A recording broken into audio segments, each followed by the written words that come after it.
Satnam, welcome back for the final video, number 4 for our seasonal energy reset.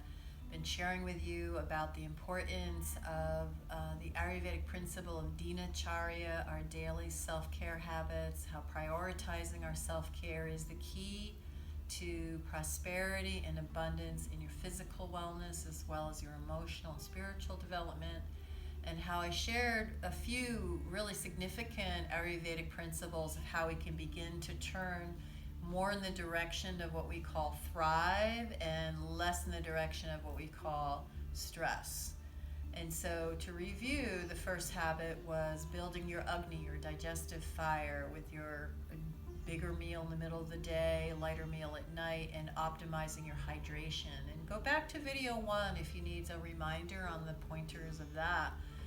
That one tip alone is amazing. It is the first habit I teach in the 10 Habits course to thrive, to optimal wellness, because without a healthy, strong digestive system, everything else suffers. So that's really important. And then we moved into a little bit about energy reset, having to do with dialing your bedtime back, getting into rhythm with circadian rhythm, getting into bed before 10 o'clock, incrementally over time, prioritizing your sleep, doing some self-care at night to wind down from your busy day, foot rubs, or doing a little gentle yoga, or listening to inspirational music, or doing some light reading. There are many, many ways to customize your nighttime ritual, and this begins to take back and command your space for your self-care. So that was our tip number 2, is energy reset. I also shared some pranic breathwork exercises, cat-cow. That's a really amazing simple 1 to 3 minute exercise. Yogi Bhajan has a quote that if we were to do cat-cow every day, we would easily live to be well into our 90s without any spinal issues. And since your spine is the central nervous system of your whole physiology, it makes a lot of sense to keep the spine healthy, resilient, supple, strong, empowered. So cat-cow is amazing for that. Breath of fire, again, a really go-to practice in Kundalini yoga. We do breath of fire a lot, and it's not really moving fire so much as it's pumping prana, life force energy, to wake up your pranic system. So you wake up your intuitive mind and you wake up your whole physiology. So that breath of fire is really important, 1 to 3 minutes a day. And then we moved into meditative mind, and all yoga, eventually all physical yoga, is to bring us to the point that we can meditate daily, that we release enough nervous system stress that we can sit still for a few minutes a day and calm the mind even deeper and go into a meditative space, which we call the neutral mind or the intuitive mind. So I shared with you some classic yogic ways of practicing that, long deep breathing. I also shared the gratitude practice, about evoking the energy of gratitude, not so much the mental thought about gratitude, but the energetic feeling of what does it feel like when you feel grateful. And then also expanding that into bookending your day for everything that comes into your experience. Review it at the end of the day. You know, who did you engage with, what came your way, and have gratitude for all of it. Kind of notice what's ebbing and flowing as you open up your heart more in gratitude. As Yogi Bhajan said, it's the portal to prosperity. And I shared a pranic breath for a grateful heart, which is doing breath of fire at the level of the heart center with the O-shaped mouth. The reason that's different is that the teaching is that the fire element we do through the nose, and the lunar element, the feminine, comes in through the O-shaped mouth. And in your lips, you have 84 meridian points. So when you're doing an O-shaped breath, you're stimulating all of those points. That has a systemic benefit in your system. So that was the meditative mind. And to bring it all together is each of these habits, whether it's what we're doing for our hydration, digestion, what we're doing for our energy optimization, what we're doing for our sleep, what we're doing for our grateful heart, these are all in the context of a course I teach called the Body Tempo, 10 Habits to Total Wellness. I teach it seasonally 3 times a year, in the fall, the winter, and the spring.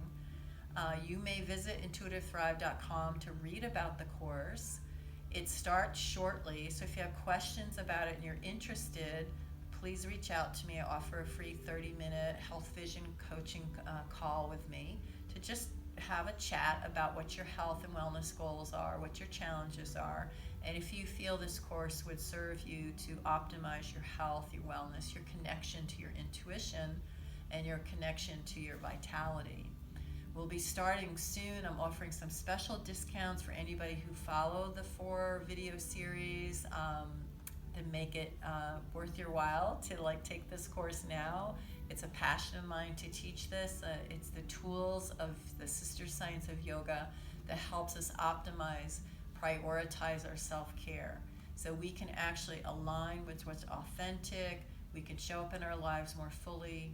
We can feel more happy, less stressed, and even learning really powerful tools to how to transform stress into vitality. There's all levels from where we're feeling very depleted, we can build back up and move into very high vibrational living, where you're feeling you're living very much on purpose, in alignment with your dharma, with your truth, with your purpose, with your happiness. So I hope you enjoyed these short videos. This gives you a taste of my coaching style. In the Body Temple 10 Habits, we take 8 to 10 weeks to go through these specific self-care practices. I give you group coaching and some one-on-one coaching. You're given lots of support through different modalities, whether they're videos and worksheets and audios, to help really approach this from different angles of learning. Some of us like to learn through watching a video, some of us do well with reading material, or a combination thereof. So it's very flexible. It creates a lot of support as we move through an evolutionary growth journey together. I always do the course with my students. I've taken it 8 times or more now. Every time you go through it, you up-level your health. And this is the reality. If we don't prioritize our self-care, it's a given we will not age gracefully. And I'm at the point in my life that I'm interested in aging gracefully. Not with less vitality, but with more vitality. Not with less inspiration, but more. Not with less energy, but more. So I really, really like working with folks who don't buy into the paradigm of what the culture may say your age predicts.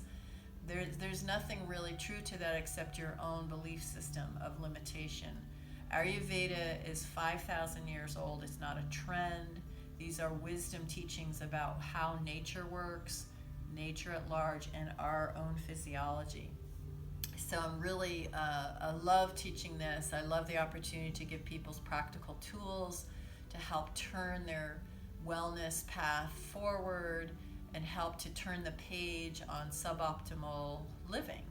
So if this at all resonates with you, please visit intuitivethrive.com, reach out to me, be happy to chat with you, and I hope you have a beautiful day. Thanks for watching the series. Sana.